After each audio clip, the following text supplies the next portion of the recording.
En este momento disfrutamos la palabra en la carta de Pablo a Tito. Por allá de los años 63 a 74, Pablo estaba en Macedonia. Dejó a Tito en Creta. Hablamos del lapso entre su primera y segunda prisión en Roma. Tito está enfrentando situaciones muy parecidas a las que Timoteo tiene en Éfeso.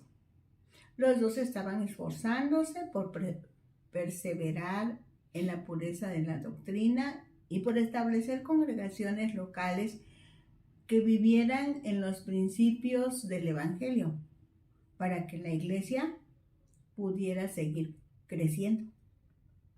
Hablemos con Dios.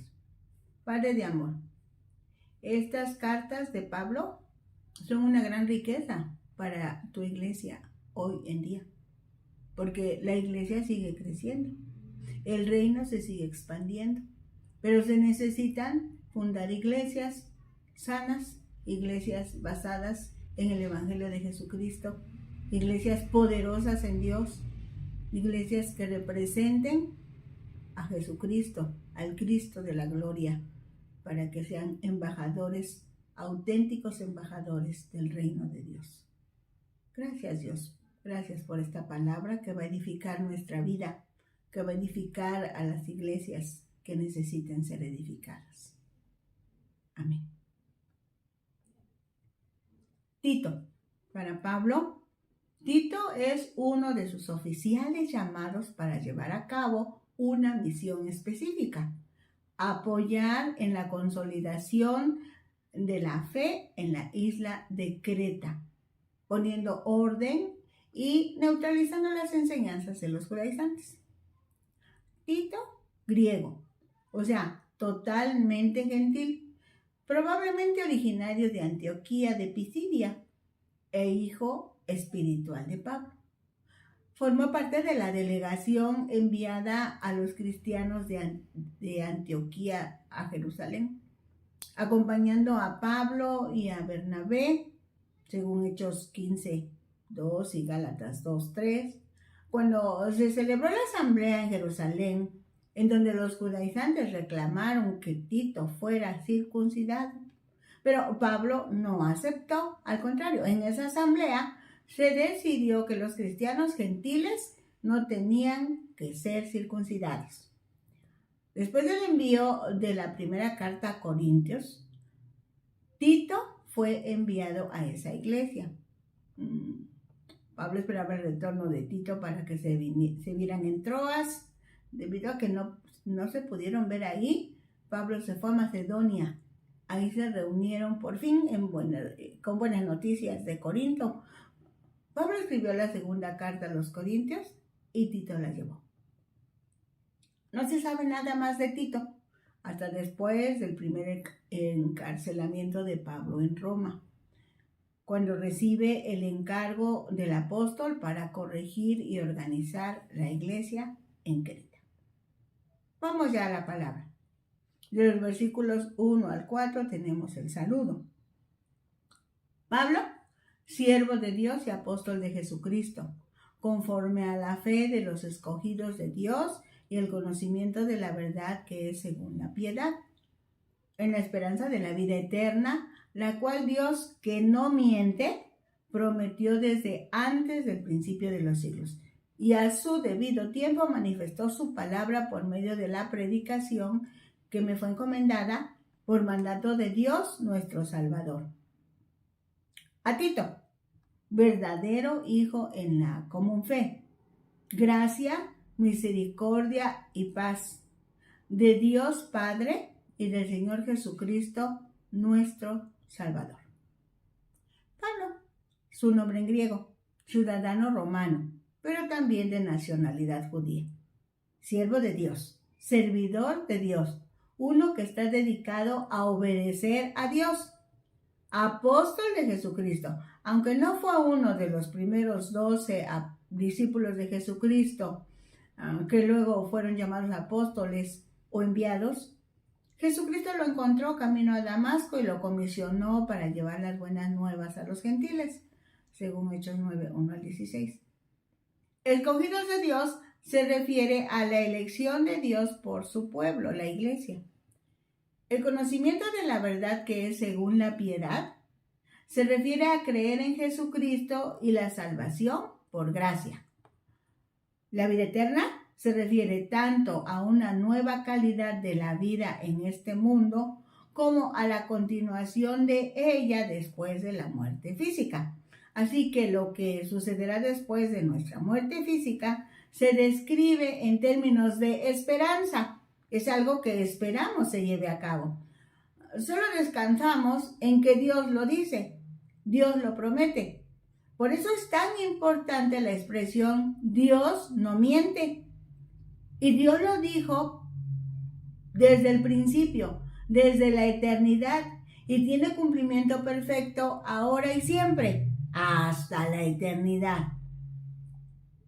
En los versículos 3 y 4, Pablo dice que Dios es nuestro Salvador y que Jesucristo es nuestro Salvador, porque tanto el Padre como el Hijo actuaron para salvarnos de la condenación eterna como resultado de nuestros pecados.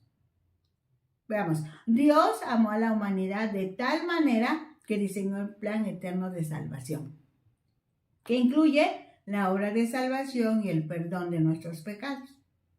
Jesucristo llevó a cabo la obra de salvación, muriendo en la cruz del Calvario y resucitando de entre los muertos. Dice ahora de los versículos 5 al 16. Por esta causa te dejé en Creta, para que corrigieses lo deficiente y establecieses ancianos en cada ciudad, así como yo te mandé. El que fuere irreprensible, marido de una sola mujer, y tenga hijos creyentes que no estén acusados de disolución ni de rebeldía. Creta, una isla en el mar Mediterráneo, era un centro de capacitación de soldados romanos, pero tenía una población numerosa de judíos. La iglesia en ese lugar probablemente fue fundada por judíos de Creta, los que habían estado en Jerusalén durante Pentecostés, según Hechos 2. Esto debió haber sucedido más de 30 años antes de que Pablo escribiera esta carta. El trabajo que faltaba era una correcta enseñanza y establecer ancianos en esa ciudad. Pablo, guiado por el Espíritu Santo, había elegido ancianos en varias iglesias, pues entendía que él no podía permanecer en cada una de las iglesias locales que se iban formando. Pero estas nuevas congregaciones de cristianos necesitaban ser consolidados en su fe. Así que estos hombres compartían la doctrina, ayudando a los creyentes a madurar espiritualmente y equipándolos para vivir por Jesús a pesar de la oposición y de las enseñanzas equivocadas de los falsos maestros. Porque es necesario que el obispo sea irreprensible, dice el versículo 7, como administrador de Dios, no soberbio, no iracundo, no dado al vino, no pendenciero, no codicioso de ganancias deshonestas, sino hospedador, amante de lo bueno, sobrio, justo, santo, dueño de sí mismo, retenedor de la palabra fiel tal como ha sido enseñada, para que también pueda exhortar con sana enseñanza y convencer a los que contradicen. Pablo hace énfasis en las cualidades relacionadas con el carácter, porque la forma de vida de una persona y sus relaciones es una oportunidad para comprobar su carácter.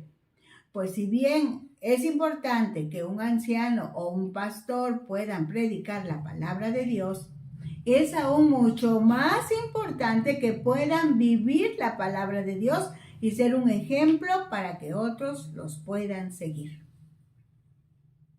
Ahora, de los versículos 10 al 16 tenemos otra idea completa, porque hay algunos contumaces, dice el versículo 10, habladores de vanidades y engañadores, mayormente los de la circuncisión, a los cuales es preciso tapar la boca, que trastornan casas enteras, enseñando por ganancia deshonesta lo que no conviene. Los de la circuncisión eran los judaizantes, judíos que no aceptaban la salvación por gracia como regalo, sino que aseguraban que los gentiles cristianos debían obedecer también la ley de Moisés, sobre todo lo relacionado con la circuncisión y la observancia del sábado. Por otro lado, estaban los judíos que no aceptaban creer en Jesús. Todos estos enseñaban sus propias formas de pensar y los responsables del buen desarrollo de la iglesia, como pastores, diáconos, ancianos, debían estar alertas y tomar acción sobre cualquier cosa que estropeara la armonía entre los cristianos. Dice el versículo 12, uno de ellos, su propio profeta, dijo: los cretenses siempre mentirosos, malas bestias, glotones, ociosos. Los cretenses fueron famosos arqueros, pero su vida desenfrenada provocó hombres viciosos que se hicieron famosos por esto último. Pablo cita a Epiménides. Epiménides fue un profeta en Esparta que hizo predicciones en materia militar. Dice el versículo 13. Ese testimonio es verdadero. Por tanto, repréndelos duramente para que sean sanos en la fe, no atendiendo a fábulas judaicas ni a mandamientos de hombres que se apartan de la verdad. Existen varias razones y diferentes enseñanzas equivocadas. Algunos solamente están confundidos y enseñan sus conocimientos equivocados porque tienen dificultades al analizar lo que dice la palabra. Los más peligrosos son los que conocen y entienden la palabra, pero la manipulan porque lo que buscan es dinero, ganancias deshonestas. Buscan ser reconocidos ellos. Buscan dominar a la iglesia a fin de obtener sus propios beneficios. Este tipo de enseñanzas van en contra de la verdad e integridad en las que se fundamenta la fe cristiana. Si un maestro, predicador, guía o encargado de un grupo, por pequeño o grande que sea, no le lleva a la oración y a la búsqueda de la voluntad de Dios por medio de la Biblia, realmente no es digno de confianza. Dice el versículo 15, todas las cosas son puras para los puros, mas para los corrompidos e incrédulos nada les es puro, pues hasta su mente y su conciencia están corrompidas. Los que han aceptado a Cristo como su Salvador aprenden a ver la bondad y la pureza aún en medio de la maldad, pues sus mentes y sus corazones están dirigidas a Dios y a su palabra. Los incrédulos encuentran lo malo en todo, porque sus mentes y corazones malos no pueden ver de otra manera, de tal forma que hasta lo bueno para ellos es malo. Dice el versículo 16, profesan conocer a Dios, pero con los hechos lo niegan, siendo abominables y rebeldes, reprobados en cuanto a toda buena obra. Pablo está de acuerdo con Santiago en que lo que las personas realmente piensan y hacen demuestra en quién realmente creen y por ello a quién realmente están obedeciendo, independientemente de lo que digan. Pasamos al capítulo 2 en sus primeros 10 versículos. Pero tú habla lo que está de acuerdo con la sana doctrina. Por sana doctrina debemos entender las verdades de la Biblia. De esa manera, aunque la oratoria de los falsos maestros fuera muy convincente, ni Tito ni la iglesia podrían ser manipulados o engañados. Entonces, leer, estudiar, meditar, aprender de la palabra es indispensable para la vida cristiana y más practicar esas verdades en la vida diaria. Que los ancianos sean sobrios, dice el versículo 2, serios, prudentes, sanos en la fe, en el amor, en la paciencia. Pablo orienta a Tito para ayudar a diversos tipos de personas. Los ancianos deben enseñar a los más jóvenes por medio de palabras y por el ejemplo.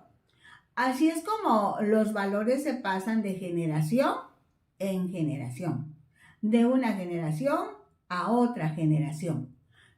Dice el versículo 3, las ancianas asimismo sean reverentes en su porte, no calumniadoras, no esclavas del vino, maestras del bien, que enseñen a las mujeres jóvenes a amar a sus maridos y a sus hijos, a ser prudentes, castas, cuidadosas de su casa, buenas, sujetas a sus maridos, para que la palabra de Dios no sea blasfemada.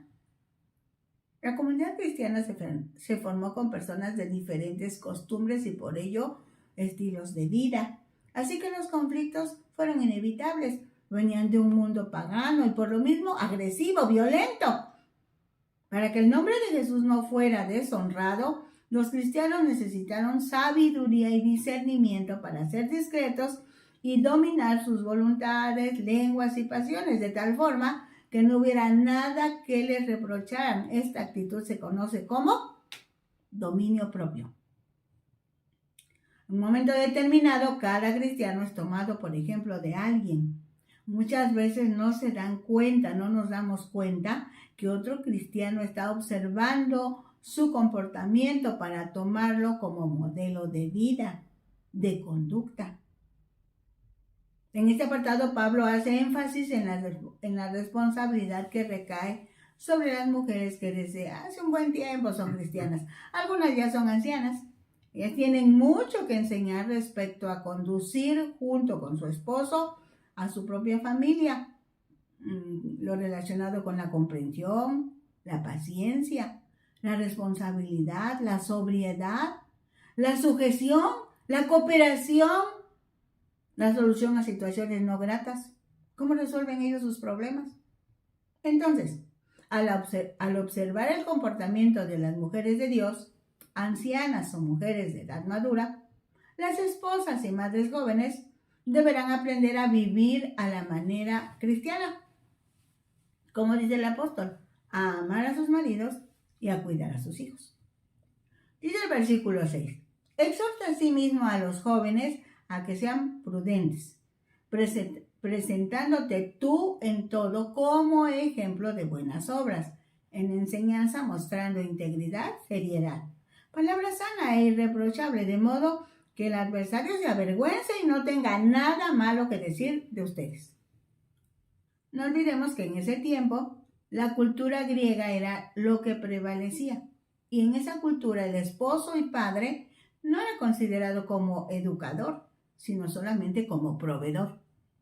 Esa forma de pensar y actuar sigue siendo el modelo de vida de algunos padres hasta hoy. Por eso nos dice la Biblia, pues a los jóvenes les encarga que sean prudentes, íntegros, serios en sus compromisos. Así que cuando forman una familia serán todo eso y más. Por ello, el mismo diablo se avergonzará y no encontrará nada de qué acusar a los varones. Gloria a Dios.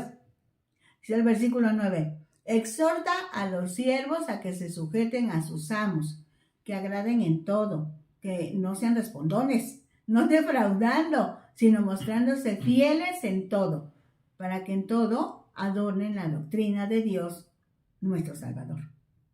En esos tiempos, la esclavitud era legal, pero Pablo aconsejó a los amos y a los esclavos a ser amables y responsables en su conducta. Hoy la esclavitud ha sido abolida. No obstante, permanece la relación patrón-trabajador.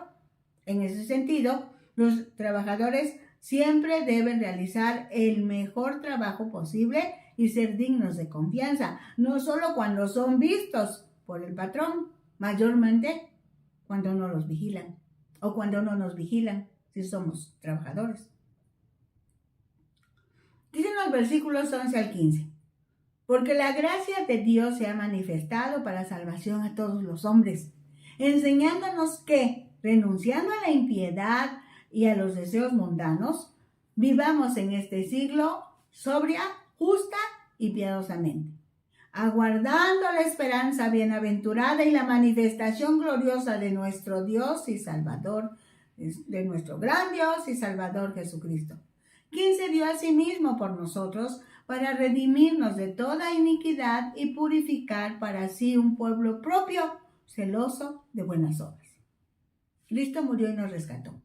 Así que fuimos liberados del control que ejercía el pecado sobre nosotros. Ahora es el Espíritu Santo el que nos da el poder para vivir de acuerdo a su voluntad y para hacer el bien. Dice el versículo 15. Esto habla y exhorta y reprende con toda autoridad. Nadie te menosprecie. El espacio del Espíritu Santo al servicio que cada cristiano presta dentro y fuera de la iglesia es lo que nos posiciona como pueblo de Dios. Vamos al capítulo 3, de los versículos 1 al 7. Dice: recuérdales que se sujeten a los gobernantes y autoridades, que obedezcan, que estén dispuestos a toda buena obra, que a nadie difamen, que no sean pendecieros, sino amables, mostrando toda mansedumbre para con todos los hombres. Los cristianos, en primer lugar, obedecemos a Jesús. Y dentro de esa obediencia a Jesús, obedecer la ley civil de nuestro país es solo el inicio de la responsabilidad cristiana dentro de la sociedad. Un buen cristiano también es un excelente ciudadano. La expresión recuérdales hace pensar que los cretenses ya habían recibido instrucción sobre sus responsabilidades hacia las autoridades del Estado. Pues Pablo reconoce que la conducta debería recomendar el Evangelio. Porque nosotros también éramos en otro tiempo insensatos, dice el versículo 3, rebeldes, extraviados, esclavos de concupiscencias y deleites diversos, viviendo en malicia y envidia, aborrecibles y aborreciéndonos unos a otros. Contrasta la conducta de una persona antes de ser cristiana. La insensatez se refiere a la falta de comprensión espiritual, lo que explica y ayuda a comprender la transformación que se vive cuando formalizamos nuestra relación con Cristo. Dice el versículo 4. Pero cuando se manifestó la bondad de Dios nuestro Salvador y su amor para con los hombres, nos salvó, no por obras de justicia que nosotros hubiéramos hecho, sino por su misericordia, por el lavamiento de la regeneración y por la renovación en el Espíritu Santo, el cual derramó en nosotros abundantemente por Jesucristo nuestro Salvador, para que, justificados por su gracia, viniésemos a ser herederos conforme a la esperanza de la vida eterna.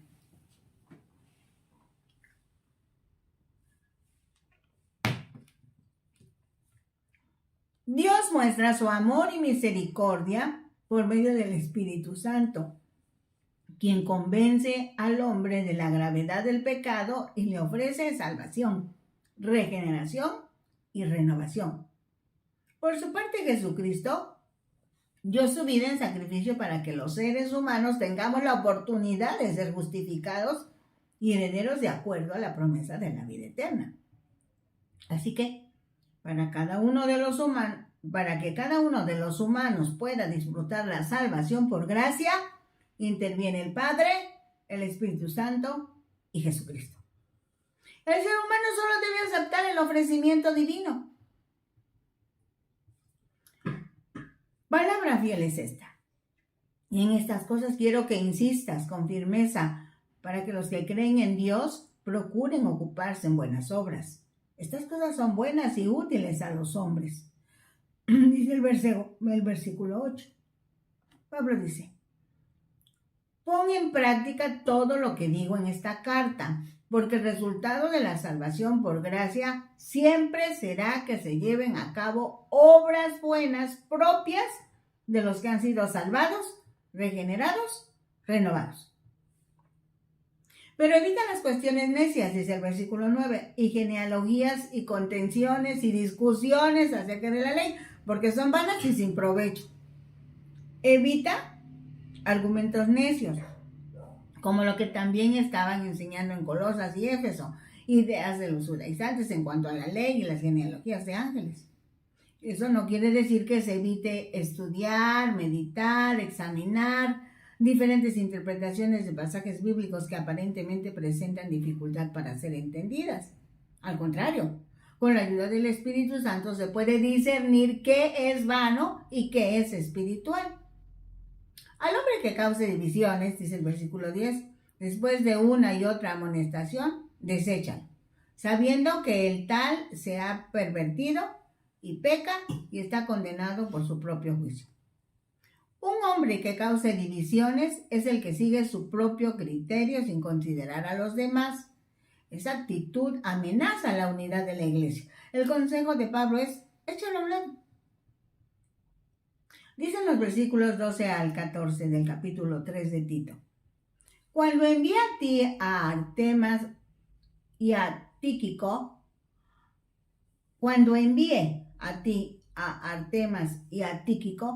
apresúrate a venir a mí en Nicópolis, porque allí he determinado pasar el invierno. Artemas y Tíquico se quedarán Tíquico se quedará en Creta, porque Pablo necesita a Tito con él. Nicópolis era una ciudad en la provincia de Acaya. Dice el verso 13, a Zenas, intérprete de la ley, y a Apolos, encamínales con solicitud, de modo que nada les falte. Zenas, al ser intérprete de la ley, puede ser un rabí convertido al cristianismo. Apolos se encontró con Pablo en Éfeso, trabajaron juntos en ese lugar. Después ejerció su ministerio en Corinto. Se cree que ellos pudieron ser los que llevaron la carta a Tito. Y aprendan también los nuestros a ocuparse de buenas obras para los casos de necesidad, para que no sean sin fruto, dice el versículo 14. Pablo está diciéndole a Tito, así como yo te capacité a ti y me eres necesario, tú enséñales a los nuevos convertidos a realizar buenas obras en favor de los demás, que puedan ser ejemplo para otros.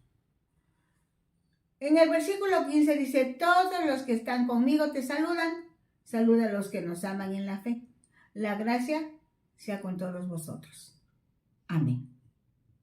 Las cartas de Pablo a Tito y la segunda a Timoteo marcan el final de los escritos de Pablo y el final de su vida y ministerio. Son muy importantes porque nos indican los lineamientos que se deben seguir en la iglesia hasta el siglo XXI. Solamente permitamos que sea la palabra aplicada por el Espíritu Santo a la vida de cada uno de los miembros de la iglesia como base de la vida cristiana, y de ahí los que han de continuar con la labor estén dispuestos a capacitar a la siguiente generación de servidores hasta que Cristo venga por su amada iglesia.